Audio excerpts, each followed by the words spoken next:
Frugal Nation, Frugal family, and YouTube. How is everyone doing? I hope everyone is staying healthy, happy, and enjoying the weekend. Today, I want to share a personal story with you about my journey of transitioning from California to Florida about 8 years ago, and how during this transition, I slept in my car about 18 months, 80 weeks, and how I managed to save about $120,000, which I later used to put into an investment property. The video today is something I want to show everyone that little steps, small sacrifices do add up to big things, and that it is never too early, it is never too late to start. And with that said, I want to share this moment with you because I feel that it can help those who feel that they may not know how to start, or where to start, or when to start, to just start.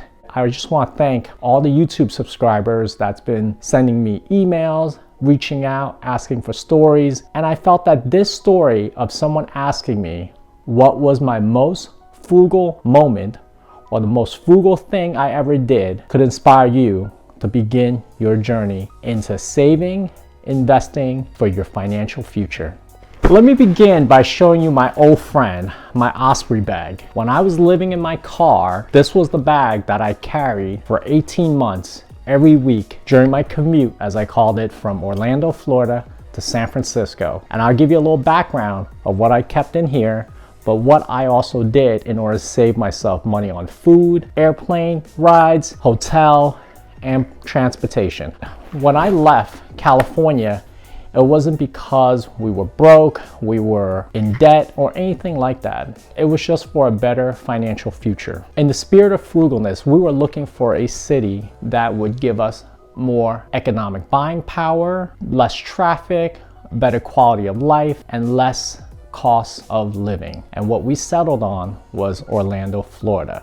And I am going to follow up with another video shortly of why and how we chose Orlando, Florida as a place to be when we left San Francisco. But when I left, I was weighing on an internal transfer. I was also taking advantage of a great real estate market to purchase the home that we are in now. And our lease had also expired in California. And at the same time, I also withdrew my offer to make the purchase on a property in San Francisco. So all these things contributed to the need to be in Orlando. When we got to Orlando, I realized my transfer had not gone through. There was an internal hiring freeze at the moment. I was not getting a job that would pay me the money that I was looking for in Orlando. And so I decided that I would commute back and forth to San Francisco. The one smart thing that we did was that we left our car in San Francisco. I parked it in the garage at work, and a friend of mine would help me move it when I was gone. And then at the same time, I was looking at my expenses. And let me tell you, I thought about how much money I would be saving if I did not live in a hotel, which was about $200 to $225 a night on the low end of San Francisco. How much money I would be saving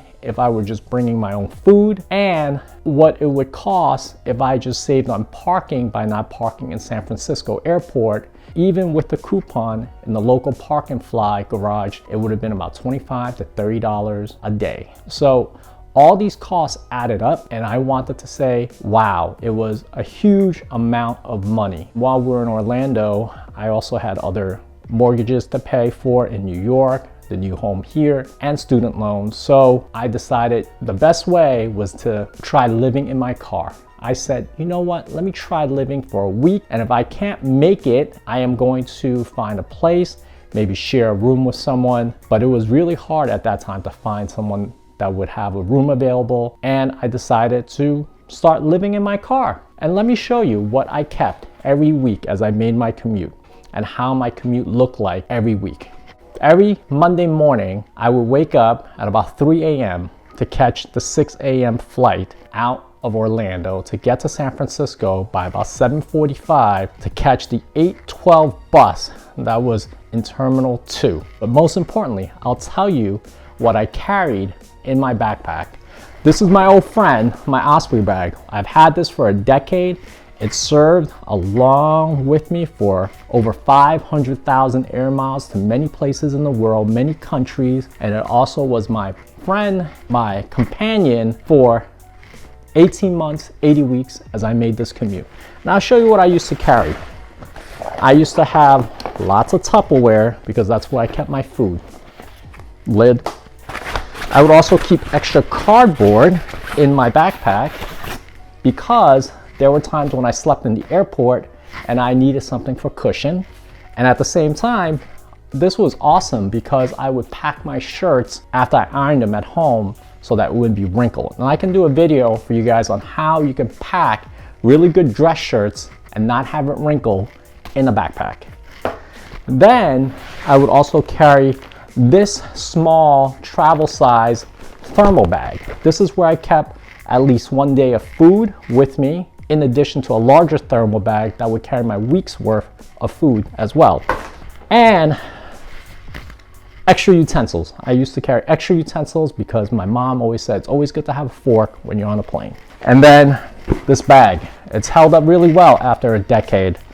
But what I want to share with you during this ordeal was what my day and my week would look like, how I saved money, and maybe some of these frugal tips can help you. I would leave the house, get to the airport by about 5:30 for the 6 a.m. flight. And once I got there, I used to fly on a buddy pass because a family member who knew about my economic circumstance was kind enough to let me use his buddy pass system. So for those who do know about flying on a buddy pass system, you get the worst seat on the aircraft. This is after all the paying passengers, after all the employees for the company that's on company travel, then you are called based on your seniority level. The good thing was that my uncle who worked for the airline had about 30 years of service, so I generally could get on the plane, but there were many circumstances which I did not when I left San Francisco, and so I learned how to sleep in the airport. When I could not get on a flight to come home, I would try to get to LAX, maybe Phoenix or another West Coast city that had a lot of flights, and then transition to the East Coast to get to Orlando. It wasn't always smooth. Generally, it wasn't really smooth, but it was worth it because I could save a lot of money on airfare. And I'll tell you how much I save on lodging. My lodging would have been about $200 to $225 a night. And that would be about 4 nights when I stayed in San Francisco. And that would add up to about $900 with taxes and fees over the course of 80 weeks. That would be about $72,000. The food that I packed with me would last me a week. I would usually also scavenge. I used to call it LOL, and most people thought it was laughing out loud, but it's not. It was my terminology for living off the land. Because there were a lot of times when I was in my corporate job, they had food that was catered, and after the meeting, the cleaning staff would usually discard it, throw it away. I would ask if they wanted the food. If they did not, I had extra Tupperware. I would pack that food in aluminum foil or my Tupperware, put it in refrigerators, and then I would mark my name on it, and that would be my food for the week. One thing I must say about this ordeal of living in a car was that I thought it was easy because I said, well, you know, it's not that hard to sleep in a car. I've slept in a car before. I've driven across the country a few times. But I'll tell you, it's a whole new ball game when you are sleeping there at night. It is cold. I used to have 2 or 3 layers. I would wear 2 of these hoodies because it got so cold in the car. And in the summer, it got worse because it was hot. And I also had to turn on the AC occasionally. And the worst was when I had to go pee in the middle of the night. I used to park my car in the far end of the parking garage near the woods so that security would not see me. And I was always scared of bobcats coming and eat me in the middle of the night. So I learned how to back my car in just to make sure I got a good view as a tip for those that are sleeping in cars so that you get to see what's coming at you. But the fun part was that I would trek and carry this bag of clothing, food, and it was about 35 pounds. When I left Orlando, I would be squished in a seat. Generally, I would be checked. I didn't have to check my bag in because I only had a backpack. That was the one thing I could carry onto a plane as a buddy pass flyer. You can only take on 1 piece of luggage of what you can carry because overhead bin was very limited. You're the last one to get on the plane. And then what I also learned was I could save money by not parking my car in the garage in San Francisco airport. So by parking at the parking lot at work, I could get off the plane, take a public bus, which was $2 instead of paying about $55, $60 to Uber from San Francisco down to my company headquarters near San Mateo, and that would save me $60 each way, and that was about $100 round trip just for transportation, parking. And on top of that, I was able to just occasionally get a Panda Bowl because it had a good amount of food, it would keep me full, and I would walk after the bus because there's no other transportation. I would hike over Highway 101. I would hike for about a mile and a half to get back into the garage to get my car. And generally by that time I was sweating. I was running most of the time to make the bus and then to get back to work on a certain time. And after all that, picking up my car, I would shower and get to my desk at work. And one of the funniest things I used to think to myself was all these guys who were coming into work around 9:30, I would be in at my desk by 9:15. Most people on Mondays would roll in about 9:30, 9:45, and all of them would complain, you know, it's so busy. Traffic on 101 was horrible. I sat in traffic for 20 minutes because I was getting my coffee. And I would laugh and I said, only if they knew what kind of commute I had. I was up since 3. I have taken shuttles, cars, buses, airplanes just to be sitting here. And my day would start. I would drive my car to my meetings up and down the Bay Area, crossing bridges. And then by that time, I would come back to the office and I would usually heat up my food, and that would be my last meal for the night. And that's where the Tupperware food came in handy. The food I bought was handy, and it would save me money. It would save me on an average about $20 a day. And that added up because that was about $80 that I would save. After that, I would work a little more, and I was studying for my real estate exam for Florida. I wanted to make sure that I had a side hustle that I could make money if everything did not work out well. And to those of you about side hustles, always have a side hustle. Make sure that you always have something that you can generate money as a hobby, as something that you enjoy doing, so that in case your main job doesn't work out, you have something to back you up. And I did that until about 8:39. Then I would take my bag, go to my car, take out my blanket, put on my extra hoodie, and I would sleep in the passenger side of the car until about morning. But I never slept well.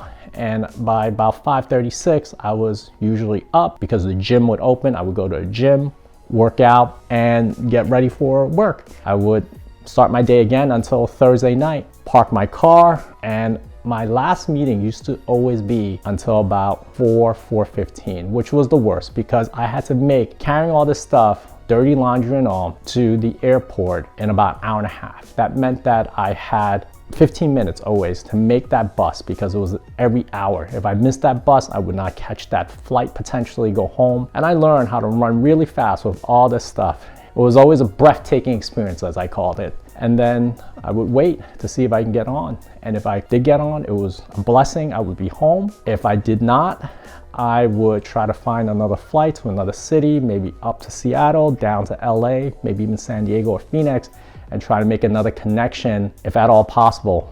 And it taught me to plan ahead, to always know how the cities are, to look for weather patterns, to make sure that flights were not grounded. And by that time, usually, if I were fortunate, I would be home by Friday. If not, Saturday, I would start again and do it again with what I had. I would iron my clothes, prep my food, and then do it again. I tell you, it was one of the most important learning experiences of my life because every time when I was sleeping in the car, I knew I had an option. I could have easily given up and gone to a hotel. But what kept me going was that Chris Gardner movie. I used to watch, I had it on my laptop, and I would watch it when I felt really sad about needing to stay in a car. And I said, look at this poor guy. He had a kid with him. And what he did was he went through shelters, was working on a job that paid no money until he was able to secure his position. And I thought I was very lucky. All I had to do was just make it through until my transfer came through, and I would stay and hold on tight as long as I could. And it wasn't that bad. And I'll tell you, if you work really hard and you give everything you got, I truly believe the universe universe will not let you down. At about 78 weeks in, I got a call. I applied for an internal position, and the guy said, you can work anywhere and you can keep your salary, and we're forming a new division to sell new product, and I think you'd be great. And I said, that was my hallelujah moment, to know that this endeavor, this journey would take me home, and that I didn't have to schlep food to eat out of a box, and to keep myself warm in the middle of the night with heat. And so it was one of the happiest moments in my life when I know that I could go home. After this, I'm sure you guys want to know how much money I saved as a whole. And I put together an Excel sheet up here. You guys can take a look at it. I broke it down by my airfare, my lodging, also my food, and also my miscellaneous, anything else that I added in that I saved. But it was a nice amount of money that I saved, $120,000 in 18 months. And I used that to purchase an investment property because I knew that it was something that would propel me financially to the next step. With all that said, and this experience that I've shared with you, I hope that the next time you think about brown bagging, saving on a cup of coffee, anything that's small, it's worthwhile. It's gonna propel you. It's gonna take you to the next level, because little things do add up to big investments that you could make to ensure a financially stable and secure future. I hope this video gives you some insight of what I've done, the frugalness, and it motivates you to take a start or jump into something like that without having to live in a car, I hope. I hope you will give it a shot to start small, and I truly wish you all the happiness as you hustle hard towards your dreams. Until the next time.